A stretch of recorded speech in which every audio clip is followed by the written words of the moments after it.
Welcome to episode 254 of the All the Book Show, official podcast of the David A. Howe Public Library. We talk book news, author news, literary news. I'm Eric Mickles. I'm Nick Gunning. How you doing? That pause, because I think maybe you thought I was going to say more, or you were just really thinking about life. You always say your name first, so I guess I was just waiting for that. Okay, yeah. But, you know. That's it. Sometimes things are different. That's the show. Okay. See you next week. No. We got a lot of things to talk about today. Okay. Starting with, I am boiling hot right now. How's the temperature where you are? I've got central air. Oh, jeez. Show off. No. It is sticky and warm, and I'm finding it a little unpleasant today. But it is like that here outside. Sure. Okay. Yes. All right. Outside is. You'd experience those things here in the North Carolina summer. Sure, understood. But that is a good lead-in for our topic today, and that's books to look forward to this summer. I know this summer has started off very weird, but usually we talk about some books to be excited about for the summer months, and come what may, we're going to do that today. Are you excited? Come what may! Is there anything that you've been waiting for, book-wise, comic book-wise, anything like that? Gosh, I don't know. We'll have to see, because with everything going on, I think I just assumed everything stopped. But I guess, like, the one place, I mean, it does look like some books were delayed, but thanks to, like, ebooks and stuff, some things still, I mean, they still released the Hunger Games book. Yeah, Hunger Games and Grish, right? Yeah. So, a lot of things out there. Yeah. I could see Grisham readers not wearing masks. Jeez. All right. Well, let's get into it. What have you been reading? Have you read anything good lately? Let me check my good reads to see what good I've been reading. Nice.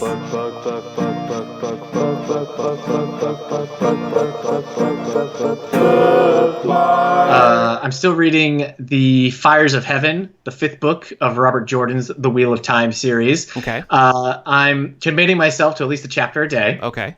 That way I can be done in about 54 days. That's true. I thought you were going to say years, but okay. No, though I was looking up, I decided I don't need your pity laugh. I don't need that. I went to Wikipedia, and I was looking up the summary of the first 4 books on the plot thing to remember exactly what happened in each book. Right. And when I got to the 4th book, they also threw in the fact that that's the longest book in the series, word count. Oh, okay. So it's all smooth sailing from here. I guess so, yeah. So I'm a couple chapters into The Fires of Heaven. Wait, you know what's interesting? We did that fantasy spotlight, and I talked about Brandon Sanderson and Patrick Rothfuss. Yeah.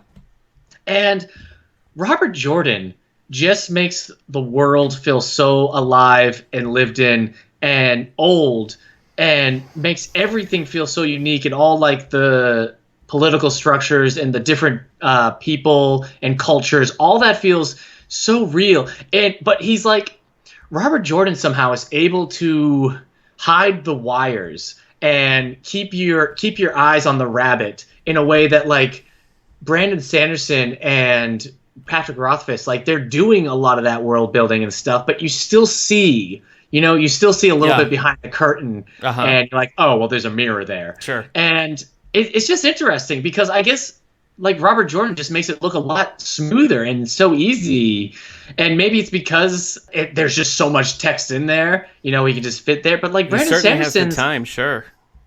The Way of Kings is like 1,000 pages, and, like, it still just feels very much like this. You read it and, like, this is a well-built world, Brandon Sanderson. This feels very well thought out. But then you read, like, The Wheel of Time, and, like, I guess Robert Jordan just is a historian for The Wheel of Time. Mm-hmm. It's interesting. Okay. And I know, like, Brandon Sanderson is very inspired by The Wheel of Time.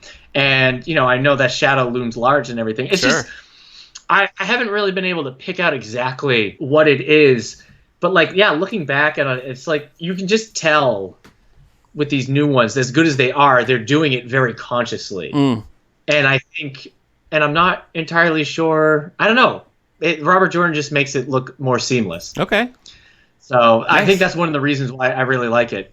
So I've been reading that. I've been reading The New Mutants by Chris Claremont, and also I read Turok Dinosaur Hunter, which is volume 2 of Dynamite's series. Greg Pak is writing it. Okay. He's written some Hulk stories, and he wrote, the Weapon X series that just treated Sabretooth as a wacky internet meme machine. Okay.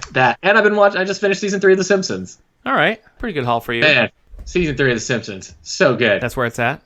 Oh my gosh. The episode where Bart becomes the hall monitor, so funny. When Milhouse shoots a spit wad or throws something at the cafeteria, he's like, come on, Milhouse, we're out of here. And it's just a bird's eye shot of the cafeteria all behaved and Milhouse being dragged out by Bart. And Milhouse is just like, sure, we have order, but at what cost? just kills me. Nice. I love it. So. And remember, we have many seasons of The Simpsons right there in the collection at the David A. Howe Public Library. The first 14 seasons and the movie. But they're always checked out. I mean, since we got them, they've been checked out like on a constant rotation. So remember, curbside, baby. You can. I just finished Community again. Okay. The last time we talked about this, you were getting ready for season 6 and were preparing to be sad. Are you sad? I was sad. I'm not gonna lie. I teared up at the end. Sure. It's hard not to now. It's a good finale. That song comes in about like to the ends of the earth. I don't even know what the song is, but it's when Jeff is hugging Abed. It's very sad because he goes in for like a bigger hug. Mm-hmm. On this recent rewatch, what I kind of thought was that my estimation of season 4 went up a little bit. Okay. And my estimation of season 6 went down a bit. Okay. So and just for context for people who don't remember, season 4 is when they had tossed out the original creators and brought in different people to run the show. And season 5 is like firing on all cylinders, even though it lost Chevy Chase and it lost Donald Glover around episode 5. Dan Harmon comes back for season 5, but I think he brings a lot of the writers back as well. Yeah. And I think what happens in season 6 is Harmon stays, but I think some of the other writers have gone other places because I noticed new names in the opening credits. And season 6, just a reminder to listeners, is when it switched to Yahoo from NBC. Yahoo Video, and then tanked the service. Yeah. So, but that brings new freedoms as far as like how long episodes can be and the kind of content that can put out there, which sometimes, as I learned from my recent rewatch of Arrested Development, is not always positive for the show. So it was. I mean, season 6 is still good. It still has some really fun episodes in there, but there is like a lack of focus, not just in the episodes, but the season as a whole. Okay. So I still like watching the whole thing, and I was sad when it was over again because I was like, what am I going to watch now? I don't know what I'm going to watch. All right. Well, let's see. I finished a few things book-wise. I've been reading Akata Witch by Nnedi Okorafor, which is our YA for Adults book club pick for a summer reading program this year. Imagine Your Story.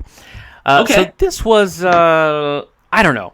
I really wholeheartedly wanted to like this, and there was a lot that I appreciated about it. For example, the Nigerian setting, I think, was something that I hadn't read in a book, especially a book for that age group. So I really liked that. I feel like overall, it's kind of reductive to say that it's it's in the vein of Harry Potter, but there are a lot of very clear direct parallels. So you can either say that those are just sort of tropes that stories about like magic worlds tend to gravitate towards those, and that's probably more true than it just being like, oh well, Harry Potter did this, but I did feel like it kind of suffered in that comparison in that way.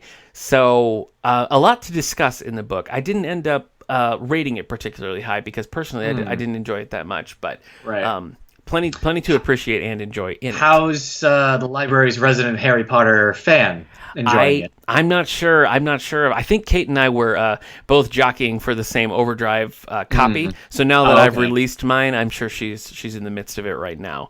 But I finished that. While we're talking YA, I also finished DC Superhero Girls Metropolis High. So this is a long-running, pretty popular junior graphic novel series that we have in the collection. This is a new era for it with the new author Amy Wolfram taking over from Shea Fontana. Don't think it was as good as the others, but I imagine that it will still be popular, and it's more in line with the Netflix show of the same name, so it makes sense. Finally, I finished a Star Wars book by Rebecca Roanhorse called Resistance Reborn. This one struggles largely because of its placement. It's written in the wake of The Last Jedi, and you can tell it's very clear that when this was being written, they had no idea what Rise of Skywalker was going to be, because it doesn't really do anything. Neither did Disney! I know. That's what I mean. It's kind of a meandering mess of like, it's like it's like they were getting paid by the named character, because there are so many named characters in this book that are completely inconsequential. The only story in there that I sort of liked was one with Snap Wexley and Wedge Antilles. They love Snap Wexley so much. I don't, but they had a little plot together, and the book makes a family link between those two. That I was kind of interested in, but everything with Leia or Poe or Rey or Rose or Finn were just complete whiffs, and I think it's because they just couldn't have any movement on those characters at all. Yeah, so, I don't know what the point of like putting out stories in between the movies while the movies are happening. Yeah. It just like, unless you know exactly what's going to happen between movies, it just seems like you're setting yourself up for failure. I had read, and I don't know this as a fact, but when I was looking at the reviews, more than one person said that the book borrows more plot elements from the aborted Colin Trevorrow script than the ultimate J.J. Abrams one that was filmed. So I don't know if that's true because I haven't read that script, but that is sort of... you haven't read any of the summaries that... I haven't really, no. It looked interesting. I don't know if it would be satisfying at all either. But... So I don't think that this is worth your time at all, and I don't think it reflects on Rebecca Roanhorse at all, because I think that it's very clear that this was like a just, write something with these characters, but they can't do anything. That's the only thing. So kind of a waste of time. I am currently reading Senior Year by Mel Gilden, an author we had on the show a while back, so you can go back into the All the Books archives for our interview with Mel Gilden. That is a standalone thing, episode 221, so you can go back and hear that interview. I'm also reading Avengers vs. X-Men, a massive crossover between the Avengers and X-Men titles, and it encompasses many books, so it's sort of slow going with that. I watched a few interesting things that I thought I'd tell you about. I alluded to this earlier, but we finished Arrested Development Season 4, and wow, it's just not good. It is mostly joyless. It's like there are a couple plots that you can finally sort of pick up on and be like, okay, let's see where this goes. And there are moments where you kind of chuckle because the characters are just good. The actors are good at playing those characters. But as a whole, I think it's just sort of a joyless failure. And we started Season 5 right after that. And already, Season 5 is an improvement. It's more traditional in the way that the characters are together. But it is very, very heavily connected to Season 4, which I thought is really surprising. Yeah. Season 4 ends on all cliffhangers, which I had forgotten. And it's funny because I watched Season 4 right when it came out. And it is all, nothing's resolved, it's all cliffhangers. And I forgot that entirely. That's how disinterested I was in what happened next. Yeah. But I'm more hopeful about Season 5, even though I would have liked to have left some of those plot lines in the past. So we'll see where it goes. Yeah. I also finished Into the Night, which we were talking about. This was about... In the Dark of the Night? No. Evil will find her. Go ahead. Go ahead and sing it, Christopher Lloyd. That's it. Into the Night is that Netflix show where people are on a plane and they realize they can't let the sun touch them or they die. Yeah. This suffers from something that the original Tarzan book suffered with too. The story is very good, and then it Racism? sort of... It's... no. And it sort of gives you this little tag of like, here's what's going to happen in the future. And that tag makes it very unsatisfying. Because had it ended on a more like, what comes next kind of thing, I think even though it's sort of unresolved, you would have been like, wow. But here you're just sort of like, so is there a season 2? Or are we going to be doing this now? It's very, very unsatisfying. Okay. But I do think it's worth a watch, so check that out. All right. Finally, I've been putting this off for many years. The only Planet of the Apes movie that I've never seen, Battle for the Planet of the Apes, the final of the last one of the original series. Sixth one. 6, yeah. Wait, okay, hold on. 3, 4 is... No, fifth one. There's 5. Are there? I honestly don't. I mean, the first one's Planet Charlton of the Heston. Apes, Beneath the Planet of the Apes, Escape from the Planet of the Apes, the Conquest. Planet of the Apes... What was it? Conquest of the Planet of the Apes. Conquest, which is the one where Caesar's like, well, your seas be a dead sea. Yeah. And then, Battle is the fifth one. And, look, I mean, I feel like up until this one, they have all had good things about them. There's not been one that I have just been like, I hate this. But this one is a rough watch. It is very boring. Yes. Aggressively boring. It feels like a made-for-TV movie of these ape films. Yeah. And not a good way, No. if there is a good way to say that. No, it just doesn't. All the other ones have some sort of message. They all say something. And this one ends on such a, like, It's I guess weird, we'll see kind of ending. It's just, it's not good. It's really not good. Apes still haven't really taken over. Yeah. Well, it's like, this is all about, like, you see their home, and you have apes and humans living together. Clearly the apes are on top. You know, I mean, they're the ones in charge. But it's more harmonious than you've ever seen in the series before. Yeah. They are venturing into the remnants of the town, the destroyed, like, town. And, you know, they just run into, like, humans again. And it's just, the humans are just bad for the sake of being bad, which is not to say that that's not true, but, like, it just doesn't do anything that Conquest, the previous one, didn't do better and with more finality. So I really didn't like it at all. I've never seen the live action show. I've never seen the animated series set after that. But this was the only one that I've been like, this is bad. I would never rewatch this movie. Yeah, but Battle for the Apes has the ape has killed ape. It does. Yeah, it does. I was like, oh, there it is. Yep. Ape has killed ape. That is kind of iconic, isn't it? Yeah, that's true. That's true. So it does have that one thing going for it. All right, that's it for me as far as like watching and reading things. Shall we move into some book news? Yeah. All right. Let's look at the Women's Prize for Fiction, which is in it's celebrating its 25th year as a prize, so that's exciting. We're down to a short list now with the winners, what did you say, being announced in September this year, right? September, yeah. September, okay.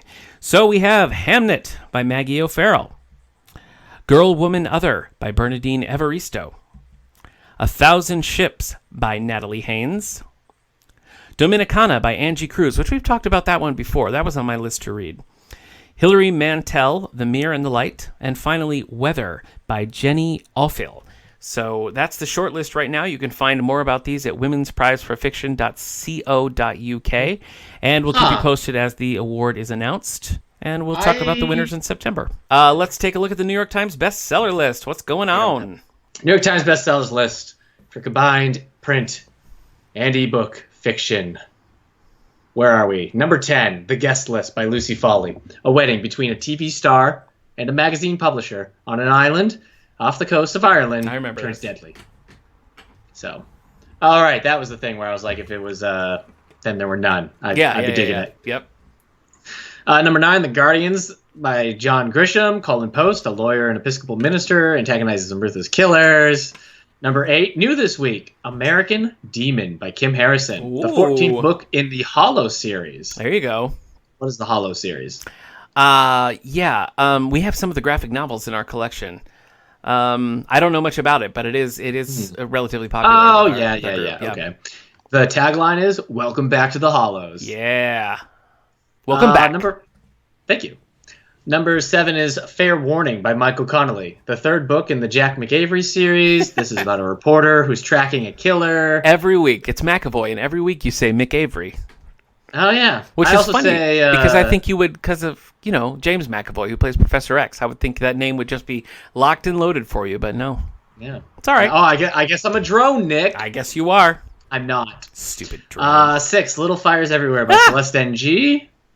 Oh, my gosh. Yeah. That has been 71 weeks of that bit. An artist offends a quiet town outside of Cleveland. The Summer House is at number 5. That's James Patterson and Brendan DeBoy. Jeremiah Cook, a veteran and former NYPD cop, investigates a mass murder near a lake in Georgia. Okay. The Vanishing Half is at number 4 by Britt Bennett. The lives of twin sisters who run away from a southern black community at age 16 diverge as one returns and the other takes a different racial identity, but their fates intertwine. Camino Wins is at number 3 by John Grisham. What? Ooh, he's back again. 2 for Grish. 2 John Grisham. Nice. Get out of here, Grish. I know. That's the lines between fact and fiction become blurred when an author of thrillers is found dead after a hurricane hits Camino Island. Look out. Do you think he's sending a message to like a competitor? To Camino? You know? He's like, this fiction writer was dead. You don't mess with John Grisham. Yeah. Do you think? Yeah, you better watch it out. Possible. James Patterson's ghostwriter. Yeah. Number 2, Where the Crawdads Sing. Wow, it's gone up by Delia Owens. I mean, I guess if you're on lockdown, you're like, what has everybody been Yeah. reading? What should I finally get to? Where the Crawdads Sing. Yeah. It's been 93 weeks Cycles coming. back around. Yeah, Delia Owens' Quiet Town, North Carolina, 1969, Young Woman, Alone in the Marsh, Yeah. becomes a murder suspect. Sure she does, yep. Number 1 is new this week. It's 28 Summers by Ellen Hildebrand. Yeah.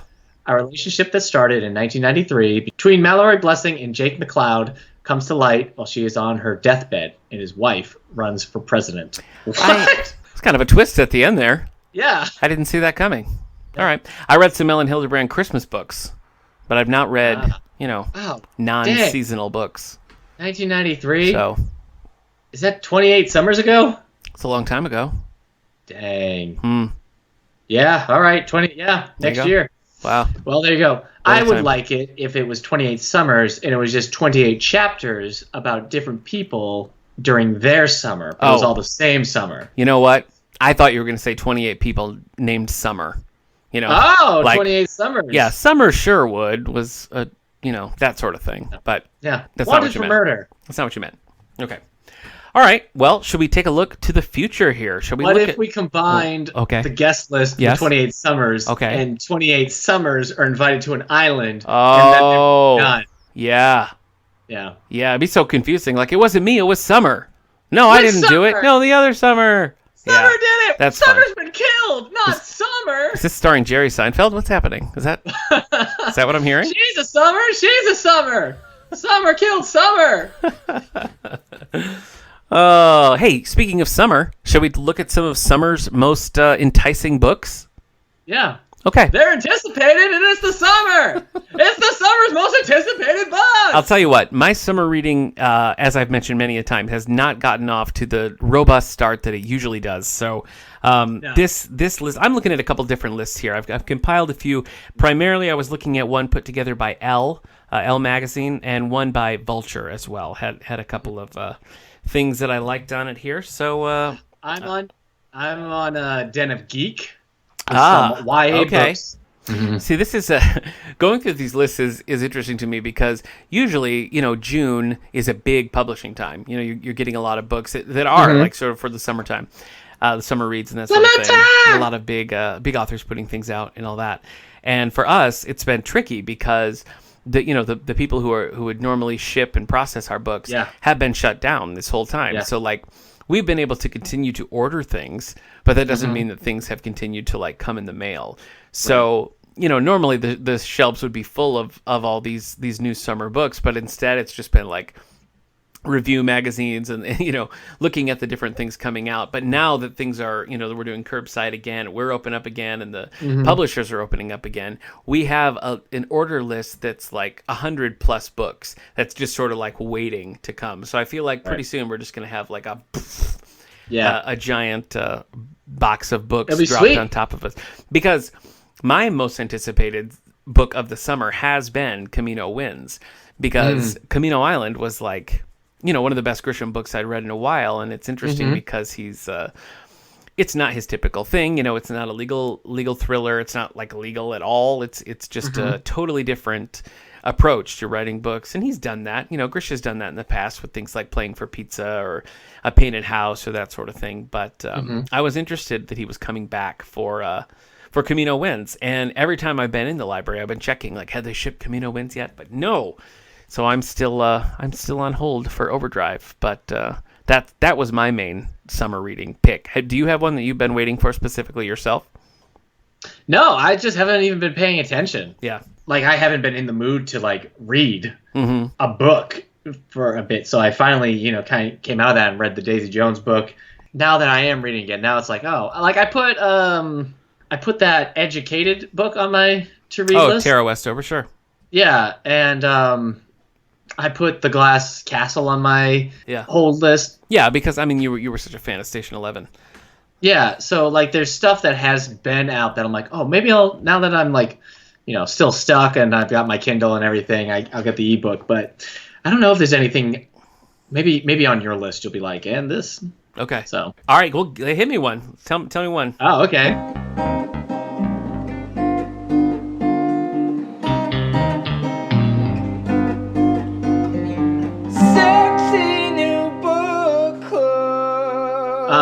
Feathertide by Beth Cartwright. Okay. Comes out July 30th. Hit me. Born covered in feathers of a bird and kept hidden in a crumbling house of secrets, Maria has always known she was different, but never known why. And so to find answers, she goes in search of the father she's never met. The hunt leads her to the city of Murmurs, a place of mermaids and mystery, where jars of swirling mist are carried through the streets by the brokenhearted. And Mara will never forget what she learns there. Okay. So this is a fantasy situation. Yeah, I would think so. Because when you started, I thought it was like somebody had a baby and then put feathers all over it. No, Feathertide. I was really confused by it. A bird woman and mermaids. Okay. You know. But not the bird woman from Mary Poppins who's feeding birds, but a woman who's actually a bird. Right. Is she a proper British nanny? I don't think so. So nothing connected to Mary Poppins? No. Okay, I understand now. No. All right, what else you got? Keep it coming. Let me hear another YA. Okay. Running by Natalia Sylvester. Mm-hmm. July 14th. In this authentic, humorous, and gorgeously written debut novel about privacy, waking up, and speaking up, Senator Arthur Ruiz is running for president. Throughout a successful political career, oh boy, I wonder where this is going. Mm-hmm. He has always had his daughter's vote, but a presidential campaign brings a whole new level of scrutiny to the sheltered 15-year-old getting real. Mariana and the rest of her Cuban-American family, from a 60-minute style tour of the house to the tabloids doctoring photos and venting scandals. As tension dries within the Ruiz family, Mary begins to learn about the details of her father's political position, and she realizes that her father is not the man she thought he was. There's one that's coming out that when I first read about it, I was like, that sounds a lot like Daisy Jones, but it's called Utopia Avenue, and it's by David Mitchell. This is coming out July 14th, but Utopia Avenue is, according to Mitchell, the strangest British band you've never heard of, and the subject of this late 1960s set, 600-page tome, which is reportedly filled with everything worth reading about: sex, psychedelia, and stardom. According to Vulture, no word yet on whether its structure folds in on itself like the novelist's 2009 mega hit Cloud Atlas, or returns to more linear forms of storytelling like his 2006 Black Swan Green. This is one. I mean, the book Cloud Atlas was a lot more warmly received than the movie, as I recall. Yeah, the movie is weird. It is. Sometimes in good ways, but other times... No. But it sort of made me think of Daisy Jones just because it's another like fictional biography of this, the greatest band in the world. But I don't know. I mean, I'm kind of interested in that one. I'm sure tonally it's going to be completely different from Daisy Jones. Kind of like a 30 Rock Studio 60 on the Sunset Strip when everybody thought those were going to be the same show and they were totally different. Yeah. So, probably similar. What else? One was not on air anymore. True. Yeah. What else you got? Hood by Jenny Elder Moak. Okay. Comes out June 9th. Came out June 9th. This is from the Disney Hyperion. The cover is green and whooshy. It looks like a cloak. Hood is kind of fancy style, and then there is a bow and arrow there. So we're talking Robin Hood. Nice. Isabel of Kirklees has only ever known a quiet life inside the sheltered walls of the convent, where she lives with her mother, Marianne. But after she's arrested by royal soldiers for defending innocent village, Isabel becomes the target of the wolf, King John's ruthless right hand. Wow. Desperate to keep her daughter safe, Marianne helps Isabel escape and sends her on a mission to find the one person who can help: Isabel's father, John Green. What? Robin Hood. Oh.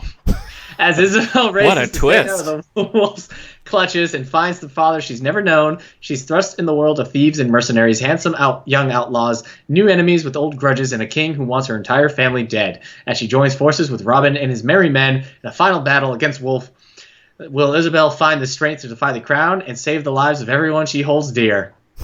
I guess when I thought that was like a gender swapped Robin Hood, I was more into it. Yeah. When I'm like, oh, so it's just Robin Hood's your dad kind of thing, I'm less invested. Well, as you're reading it, it seems to me like it's maybe just a little behind the times.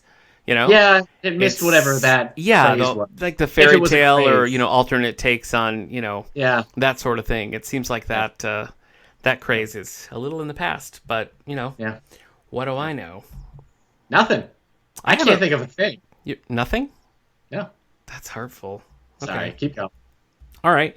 I've got one here that's been on a couple different lists. I keep seeing it popping up over and over again. It's called A Burning by Megha Mahundar, and it is about Let's see. According to Elle, it is a simmering, ambitious debut which follows three seemingly separate characters whose lives intertwine after a terrorist attack on a train in India. I mean, that format where you're following different characters and sooner or later, like the paths are going to cross. I'm usually kind of a sucker for those books, so this one does sound interesting to me. Mm-hmm. Another one that I'm seeing sort of all over the place is The Vanishing Half by Britt Bennett. Identical twin sisters Stella and Desiree are born in a small southern community in the 1960s and decide to run away from home at 16 and carve out new lives in New Orleans. But as they turn down separate paths, Desiree returns home with her daughter, while Stella conjures a life of secrecy as a black woman passing as white. So this is one that we've been talking about on the New York Times bestseller list. A tale of family, identity, race, history, and perception. Bennett's next masterpiece is a triumph of character-driven narrative. So already we've seen, and this has come out, that this is it was on the list for a couple of weeks, I want to say. Yeah. But that's one that I'm seeing over and over again. So what else you got, YA? A Beautifully Foolish Endeavor by Hank Green. Oh, is that the sequel Hank to Green? John Green's brother? Is he? Yeah. Is that the sequel? Is he really? Yes. Is that the sequel to the sci-fi one that came out last year that was like, okay? Oh, what was that? Hold on, I'm going to pull up his I can't remember what that's called. Debut novel, An Absolutely Remarkable Thing. Yes. In 2018. So is it the sequel to that? That is the sequel. Okay. It comes out July 7th. The Carls disappear the same way they appeared, in an instant. Okay. I don't know if that's while the robots were on Earth, they caused confusion and destruction with only their presence. Part of their maelstrom was that the sudden viral fame and untimely death of April May, a young woman who stumbled into Carl's path, giving them their name, becoming their advocate, and putting herself in the middle of an avalanche of conspiracy theories. Yeah. I don't know how much of that was spoilers. Apologies. I don't think it's really spoilers. The thing with this one is it was pretty clear that they were going to do a sequel from the get-go, and I sort of feel like what I liked about the first one was the weird, almost unfinished nature of it, and I kind of think having a sequel takes away a little bit from the first, but I don't know. I guess we'll see. I mean, I'm sure it'll be popular. I'm surprised that is on a YA list, though. That seems like a mistake. I wouldn't put that as YA. So, I don't know. All right. There's one that's coming out called Death in Her Hands. This is by Ottessa Moshfegh. And if you remember, a few years back, we did her debut novel, Eileen, which was such a weird book. It was one of those books that's like sort of Joyce Carol Oatsian, and it's like unpleasantness and its look at these characters that like you would not want to hang out with. And so it left the book club sort of like, I don't know. Nobody was really happy with the book. But let me see a little bit about the second here. A self-contained horror story that takes place inside the mind of an alluringly unreliable narrator, which also seems a little behind the times. But the novel follows a 72-year-old widow who has moved with her dog to a large plot of land where they are seemingly at one with nature. When she finds a handwritten note that implies a murder has taken place on her property, she works to solve it as best she can. The narrator's dark fantasies and less than pure thoughts work especially well if you think of Death in Her Hands as a sequel to Moshfegh's deliciously gross and grotesque debut novel, Eileen. So I wonder if it's sort of like a sideways sequel, like they're not going to come right out and say it, but sidequel. Sidequel. Yeah, I like that. I like that. I didn't make it. Another one that I'm seeing, and I love the cover of this one. It's a woman. It kind of seems like a bridesmaid's dress, holding flowers, sitting down, green background. There's something about it that is just it's visually appealing. It's called Mexican Gothic by Sylvie Moreno Garcia. Coming out. Well, it should be out by the time this episode airs. Picture the spooky Victorian mansion, this is from Vulture, where a Bronte heroine or a Sarah Waters character used to live, and transported to a remote mountainside in Mexico in 1950. And you have Mexican Gothic. What do you think, Eric? Does that sound good to you? Sure. Okay. Sylvia Moreno Garcia's twisty new horror novel follows vibrant heroine Naomi Taboda, who leaves her life as a debutante to check on her newly married cousin Catalina, who's been sending home alarming letters. Catalina has married into a creepy old English family who once ran a silver mine in the neighboring village, and who now live an isolated existence in High Place, a dark and dreary estate that lacks electricity, but has an appropriately misty graveyard. Is Catalina being poisoned or haunted by ghosts, or she has simply gone mad from living at High Place? Or all of the above? Marina Garcia puts a spin on a pleasantly familiar trope as Naomi learns more about her cousins' eugenics-obsessed in-laws and their dark secrets. Interesting. Really? Pass. Oh, no, I kind of like it. I kind of like that one. You know what? I'm gonna put that on my list. Eesh. You could check back with me, and I'll maybe someday when my brain is fixed, I will be able to report back on this book. But I like it. I like the sound of that. It reminds me of like my cousin Rachel or who's that? Daphne du Maurier, who writes those, or Rebecca, something like that. Has that sort of vibe to it. That sounds cool. Any others you want to share? YA? Montega Twins. Okay. The Witch's Hand by Nathan Page, illustrated by Drew Shannon. Coming out July 14th. Okay. Part of a graphic novel duology. Okay. Pete and Alistair Montague are just a couple of mystery-solving twins living an ordinary life, or so they thought. Okay. All right. After a strange storm erupts on a visit to the beach, they discover there is more to their detective skills than they had thought. Their guardian, David Faber, a once prominent professor, has been keeping secrets about their parents and what the boys are truly capable of. Wow. At the same time, 3 girls go missing after casting a mysterious spell, which sets in motion a chain of events that takes their small town down an unexpected path. With the help of David's daughter, Charlie, they discover there are forces at work that they never could have imagined, which will impact their lives forever. What do you think of this one? Interesting. Some people are selling it as Hardy Boys meets Paper Girls. Huh. That sounds kind of fun. But isn't Hardy Boys meets Paper Girls just Stranger Things? Huh. Maybe. Okay. My next one here, I'm choosing basically just for the cover. I love this cover. I love the title. The cover looks like it's something that you'd get airbrushed on a shirt at Myrtle Beach. It's called Pizza Girl by Jean Kyung Fraser. The blurb on the front says, a sublime ode to obsessive outcasts and lovable screw-ups everywhere. And that's from Kimberly King Parsons, author of Blacklight. Here's what Elle had to say about it. A riotously funny yet difficult story of 2 women in opposite life stages but similar mental states. Pizza Girl follows an 18-year-old pregnant pizza delivery girl floundering in suburban Los Angeles. She encounters Jenny, a middle-aged stay-at-home mom who orders pickle-covered pizzas for her son every week. Obsessed with this tiny oddity, our pizza girl realizes... not child abuse? I like that it says our pizza girl. Our pizza girl realizes she and Jenny might collide in more ways than one. You don't say. All right, you want to give me one more?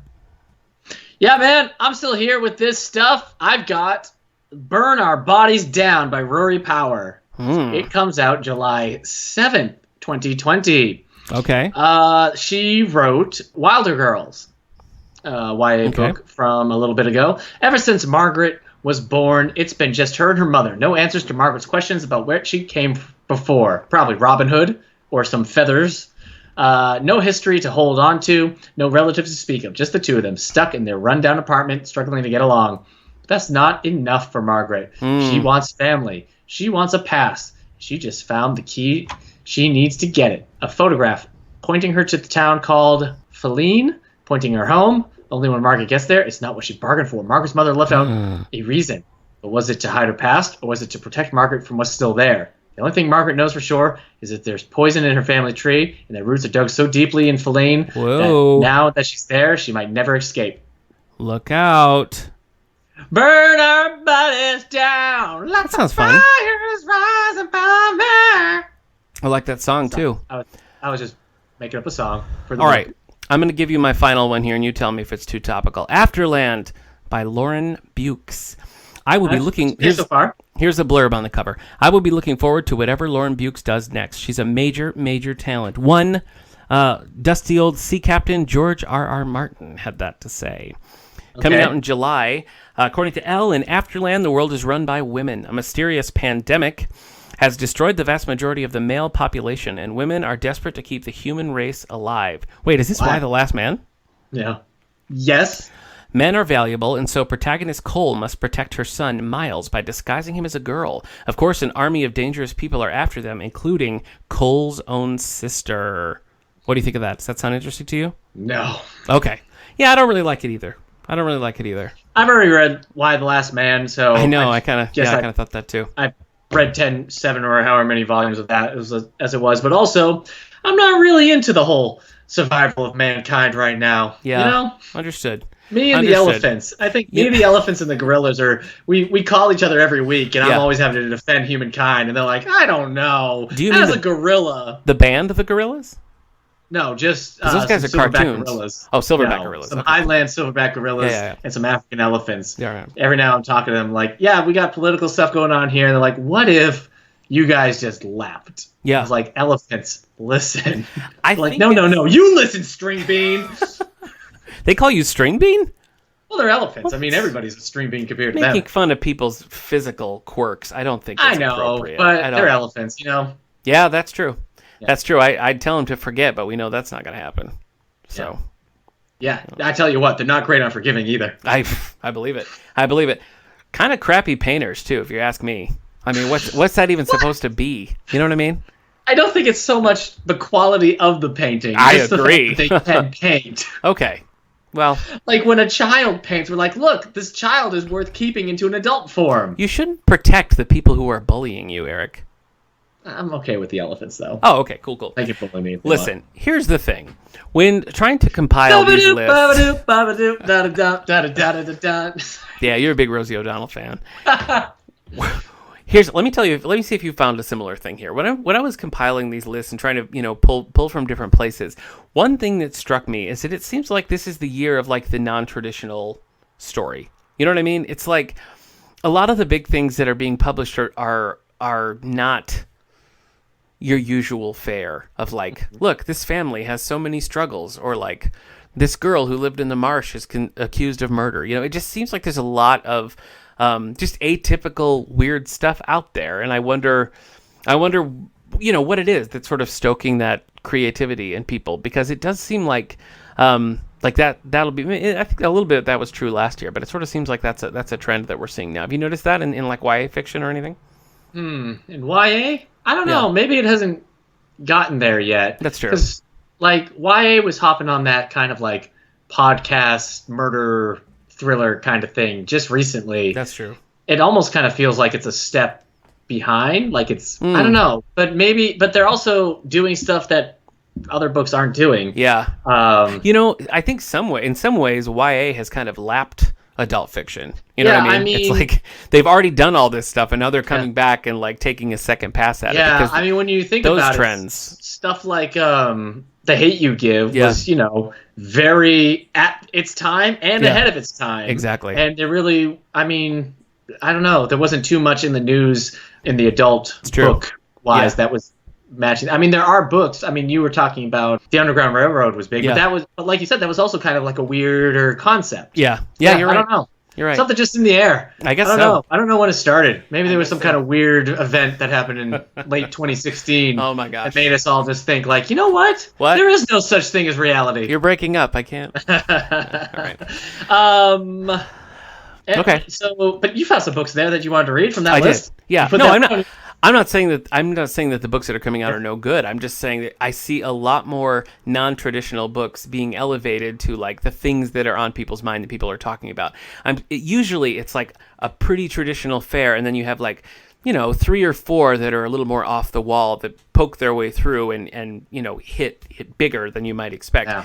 It seems like it's the opposite this year, where it's a lot more of these off the wall type. Either they're structurally unusual, or the story that they're telling is atypical. Right.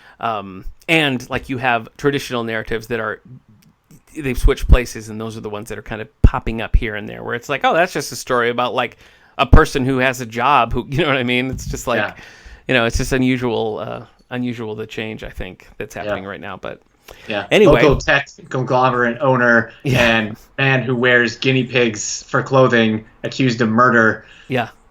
Outside of a New Jersey bowling alley. While eating pickle pizza. Pizza, yeah. But that fits well with the summer reading program theme, Imagine Your Story. I guess that's a good transition into library news. The summer reading program is on like Donkey Kong, everybody.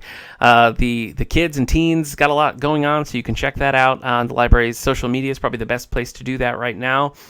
The adult summer reading program, similar to years past, we're doing weekly prizes. We're doing a big grand prize. All you have to do to participate is, read books of different genres, participate in the book club discussions, follow along on the podcast, comment on podcast episodes, that sort of thing. So hope you'll join us for that, where, of course, it's going to be a little different this year because right now we're just down to curbside. But summer reading program is here, and we're going to have a good time with it. So hope that you will join us for that. But I think that's really going to do it for this episode of the All the Book Show. Eric, anything you'd like to add at the end here? Wear a mask. It's not a political statement. Thank you. That's a very smart word to the wise there. All right, so with that, I'm going to go put my mask on before I go to the grocery store. Oh, good luck. All right. That's going to do it for the All the Book Show. We'll see you next time, everybody. Bye, everybody.